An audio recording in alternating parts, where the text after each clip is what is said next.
Hello दोस्तों, आप सब कैसे हो। मैं ज़रीफ़ अहमद आपका स्वागत करता हूं हमारे यूट्यूब चैनल एग्ज़ाम की तैयारी पर। देखिए दोस्तों, आपको हमने 3 भाग पढ़ा दिए हैं और आज जो होगा वो चौथा भाग होगा दोस्तों। और चौथे भाग में संख्यावाचक विशेषण का दूसरा प्रकार होगा अनिश्चित संख्यावाचक विशेषण। तो आइए शुरू करते हैं अनिश्चित संख्यावाचक विशेषण। तो देखिए दोस्तों, जिन शब्दों से थोड़ा सा परिभाषा बता देता हूँ आपको। जिन शब्दों से अनिश्चित का बोध होता है, ठीक है, अनिश्चितता का बोध होता है या अनिश्चित का बोध होता है, उसे हम क्या कहते हैं, अनिश्चित संख्यावाचक विशेषण कहते हैं।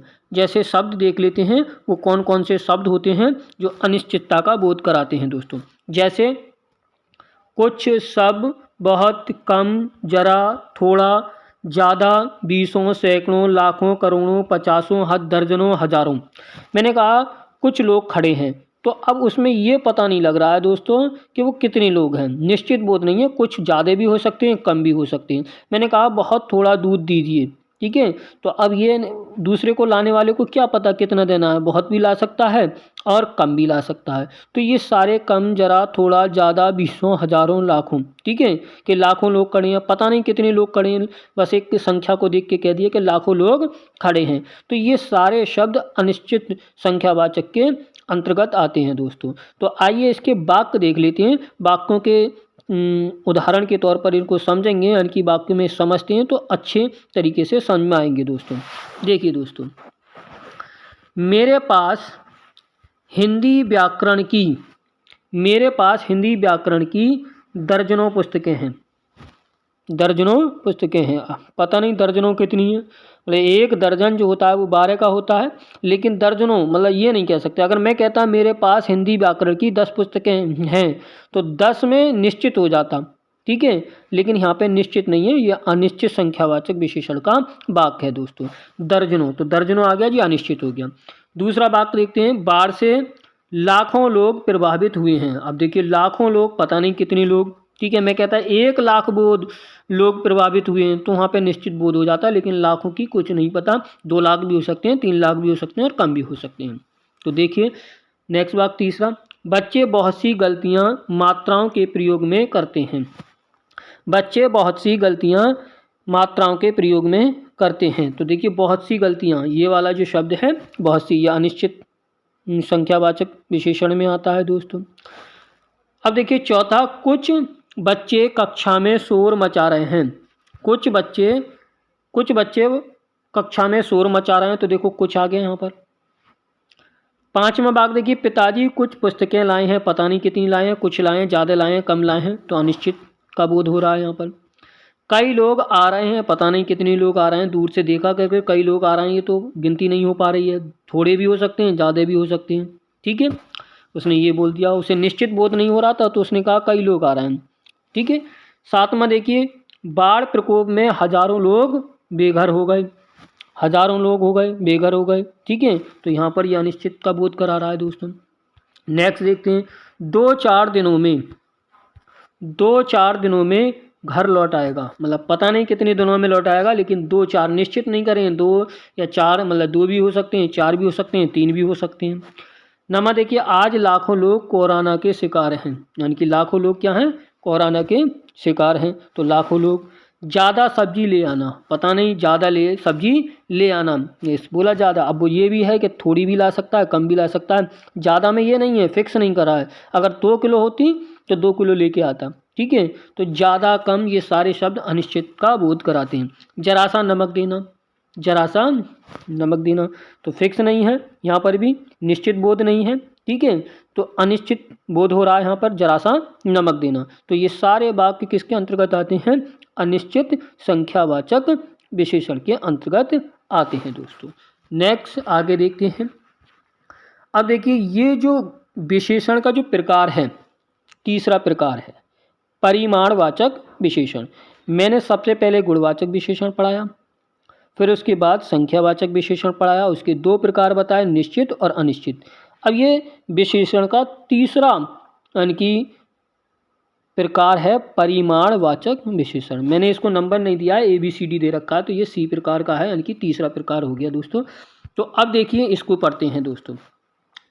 परिमाणवाचक विशेषण, देखिए इसकी परिभाषा यही है कि इसके प्रकार दो होते हैं पहले तो, और इसमें माप तोल का बोध होता है, मतलब किसी चीज़ को मापना तोलना, यानी कि लिखा है मैंने बस परिभाषा में, जिन शब्दों से माप तोल का बोध होता हो उसे क्या कहते हैं, परिमाणवाचक विशेषण कहते हैं। और ये भी दो प्रकार के होते हैं, एक निश्चित परिमाणवाचक विशेषण और एक अनिश्चित परिमाणवाचक विशेषण। तो सबसे पहले निश्चित परिमाणवाचक विशेषण को पढ़ते हैं। देखिए, एक था निश्चित संख्यावाचक विशेषण, लेकिन वो संख्यावाचक विशेषण का एक प्रकार था, लेकिन ये परिमाणवाचक विशेषण का एक प्रकार है, जिसे कहते हैं निश्चित परिमाणवाचक विशेषण। निश्चित मापतोल या वजन का बोध होता है, मतलब निश्चित मापतोल या वजन का बोध होता है दोस्तों। जैसे मैंने कहा 2 मीटर कपड़ा, देखो इसे माप रहे हैं, ठीक है, मापना होता है, ठीक है, मीटर में नापना।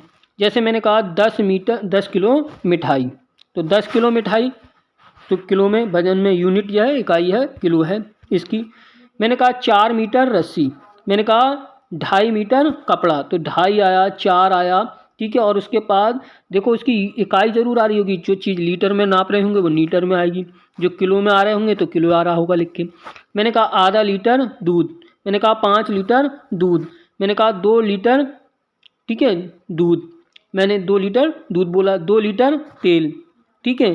तो ये मैंने कहा 100 फुट लंबी रस्सी, मैंने आपसे कहा 100 फुट लंबी रस्सी, तो 100 फुट, ठीक है। मैंने कहा 3 मीटर पाइप, 3 मीटर पाइप, मैंने कहा राधा ने 2 लीटर तेल मंगवाया, ठीक है, 2 लीटर तेल मंगाया। किशन ने 50 ग्राम इलायची खरीदी,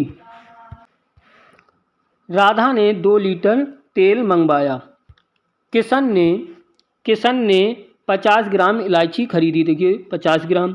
राहुल ने 10 किलो चावल खरीदे, तुम तो 50 किलो आम लाए हो, 50 किलो आम लाए। ये सारे जो शब्द हैं, यानी कि ये सारे शब्द जो हैं वो माप करते हैं, और माप कैसा करते हैं, निश्चित मापन हो रहा है इसमें, यानी कि निश्चित मापन हो रहा है। तो इन सारे शब्दों में यानी कि कौन सा, निश्चित परिमाणवाचक वाक्य कहलाएंगे, निश्चित परिमाणवाचक वाक्य कहलाएंगे।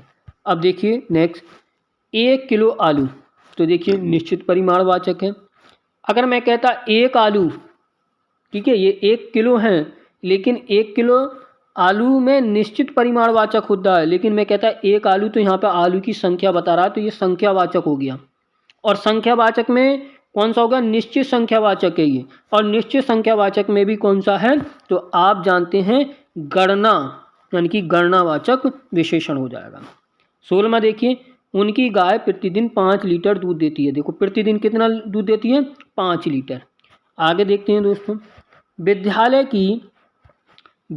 की 4 दीवारी को ढकने के लिए 4 मीटर रस्सी की आवश्यकता है, देखिए यहाँ पर 4 मीटर रस्सी की आवश्यकता है। तो ये शब्द क्या हो जाएगा हमारा, 4 मीटर जो है कैसा शब्द हो जाएगा, आपका परिमाणवाचक हो जाएगा, क्योंकि रस्सी हमें किस में चाहिए, मीटर में चाहिए। आपकी कमीज बनाने में 2.5 मीटर कपड़ा खर्च होगा, कितना होगा, 2.5 मीटर कपड़ा खर्च होगा, देखो 2.5 मीटर यहाँ पर क्या हो जाएगा, विशेषण हो जाएगा, परिमाणवाचक विशेषण। 19वां देखते हैं दोस्तों, बाथरूम की मरम्मत करने के लिए 3 मीटर पाइप चाहिए, 3 मीटर, तो यहाँ पर ये क्या हो जाएगा, परिमाणवाचक विशेषण हो जाएगा, जो पाइप के लिए यहाँ शब्द प्रयोग हुआ है। अब देखते हैं इसका परिमाणवाचक विशेषण का दूसरा प्रकार पढ़ते हैं, अनिश्चित परिमाणवाचक विशेषण। अनिश्चित परिमाणवाचक विशेषण, अब देखिए, निश्चित मापतोल या वजन का बोध नहीं होता हो, मतलब निश्चित मापतोल या वजन का बोध नहीं होता है, उसे क्या कहते हैं, अनिश्चित परिमाणवाचक विशेषण कहते हैं। या अनिश्चित मापतोल या वजन का बोध होता है, ठीक है, अनिश्चित मापतोल या वजन का बोध होता है, अनिश्चित मतलब, ठीक है, तो उसे भी हम क्या कहते हैं, अनिश्चित वाचक परिमाणवाचक विशेषण कहते हैं। आइए इसके वाक्य देख लेते हैं, यानी कि उदाहरण देख लेते हैं वाक्य के रूप में। तो देखिए दोस्तों, कम नमक या कम चीनी, तो यहाँ पर कम जो है क्या हो जाएगा, अनिश्चित परिमाणवाचक। खूब पानी लाओ या खूब पानी, तो यहाँ पर खूब क्या हो जाएगा आपका, अनिश्चित में आएगा, परिमाणवाचक में। ढेर सारी आइसक्रीम, ठीक है, तो ढेर सारी यहाँ पर ये आपका अनिश्चित में आएगा। थोड़ा दूध, ठीक है, थोड़ा दूध, तो ये किस में आ जाएगा आपका अनिश्चित में आएगा। अब देखिए थोड़ा सा ज़्यादा सब्जी, ज़्यादा सब्जी, तो यहाँ पे ध्यान देना है, इस वाक्य में दो ऑप्शन हो सकते हैं। पहला ऑप्शन देखो अनिश्चित वाचक परिमाण विशेषण होगा, क्योंकि सब्जी जो होती है वो कभी भी मिलती है, वो तोल से मिलती है, तो यहाँ पर संख्या वाचक इसलिए नहीं हो सकता। अगर इन दोनों में से एक ऑप्शन है आपका, ठीक है, तो आप कोई एक को लगा सकते हैं, लेकिन इन दोनों में यानी कि आपको अनिश्चित संख्यावाचक विशेषण भी दे रखा हो और अनिश्चित परिमाणवाचक विशेषण दे रखा हो, तो हम अनिश्चित की परिमाणवाचक वाला ऑप्शन लगाएंगे, क्योंकि सब्जी हमें तोल में मिलती है दोस्तों। अब मैंने कहा बहुत आदमी, बहुत आदमी। अब देखो यहाँ पर ये आदमी जो है परिमाणवाचक नहीं लगाएंगे, क्योंकि आदमी कभी तोल से नहीं मिलते हैं, ठीक है, क्योंकि आदमियों की गिनती करी जा सकती है, ठीक है। तो आदमी का ऑप्शन जो होगा यहाँ पे इस वाक्य में, अगर आपको दे रखा हो यानी कि अनिश्चित परिमाणवाचक दे रखा हो और एक दे रखा हो आपको अनिश्चित संख्यावाचक, ठीक है, तो हम अनिश्चित संख्यावाचक वाला ऑप्शन लगाएंगे दोस्तों। अब देखिए सातवां कुछ आम, तो कुछ आम यहाँ पर तोल से मिलते हैं तो अनिश्चित में आएगा। बहुत दूध तो अनिश्चित हो गया। सब धन, ठीक है, तो ये आपका किस में हो गया अनिश्चित। माताजी कुछ दूध लाई, तो ये भी क्या आपका अनिश्चित में हो गया।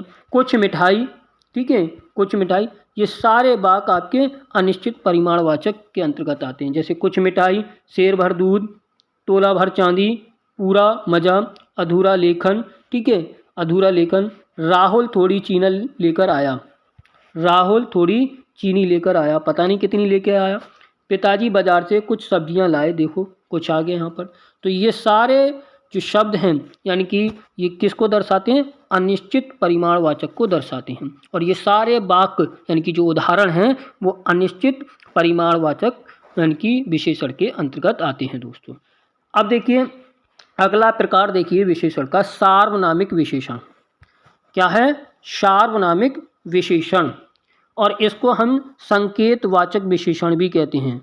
ये विशेषता बताता है सर्वनाम और संज्ञा की, ठीक है, मतलब इनकी ये विशेषता मतलब है। तो इसके बारे में देखते हैं। ये, यह, वह, बे, सो, जो, कोई, कौन, मेरा, आपका, ऐसा, कैसा, तुम्हारा, क्यों, कितना, इतना, ये सारे शब्द जो आते हैं वो सार्वनामिक विशेषण के अंतर्गत आते हैं। ये सारे के सारे शब्द किसके अंतर्गत आते हैं, सार्वनामिक विशेषण के अंतर्गत आते हैं दोस्तों। अब देखिए इसके वाक्य देख लेते हैं, इसके उदाहरण देख लेते हैं, इसको अच्छी तरीके से समझने के लिए। मैंने कहा यह आदमी विश्वासी है, तो सार्वनामिक को मैंने बताया था संकेतवाचक भी कहते हैं, ठीक है। तो यह आदमी बता रहा है, यहाँ पर विशेषण जो हो जाएगा वो यह शब्द हो जाएगा। क्या हो जाएगा, यह आदमी विश्वासी है, मतलब संकेत कर रहा है, सार्वनामिक विशेषण है। और देखिए यहाँ पर संज्ञा जरूर आएगा, यानी कि विशेषण के बाद देखो संज्ञा शब्द है, यानी कि संज्ञा शब्द के बाद यानी कि पहले यानी कि आपका विशेषण लगा हुआ होगा, जिसको सार्वनामिक विशेषण कहते हैं। मैंने कहा ये लड़के कहाँ जा रहे हैं, तो देखिए यह ये आ गया। मैंने कहा ऐसा आदमी तो देखा नहीं, ऐसा आदमी तो देखा नहीं, तो यह ऐसा हो गया। मेरा घर इसी शहर में है, बता रहा, संकेत कर रहा है, मेरा घर इसी शहर में है, किसी को बता रहा है कि मेरा घर इसी शहर में है। आगे देखते हैं, आपका पत्र मिला, आपका पत्र मिला, तो देखिए यहाँ पर आप आ गया। ये आदमी चोर है, संकेत कर रहा है, ये यहाँ पर विशेषण हो जाएगा। ये लोग भले हैं, तो यहाँ पर ये भी शब्द आ गया विशेषण। कोई व्यक्ति आया था, तो यहाँ पर कोई विशेषण हो गया। ऐसा लड़का मिलना कठिन है, यहाँ पर ये विशेषण हो गया। कौन सामान लाया है, कौन नहीं सॉरी कैसा सामान लाया हो, कैसा सामान लाए हो, तो यहाँ पर ये विशेषण हो जाएगा। तुम्हारे जैसा आदमी मैंने देखा नहीं, तो यहाँ पर तुम्हारे जैसा, यहाँ पर ये तुम्हारे और जैसा आदमी देखा नहीं। ये लड़का हमारे विद्यालय का है, तो यहाँ पर ये विशेषण हो जाएगा। वह आदमी हमारा शत्रु है, तो यहाँ पर ये वह विशेषण हो जाएगा।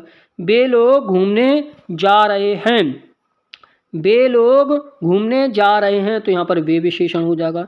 वह बच्चा भूखा है, वह बच्चा भूखा है, तो यहाँ पर वह विशेषण हो जाएगा दोस्तों।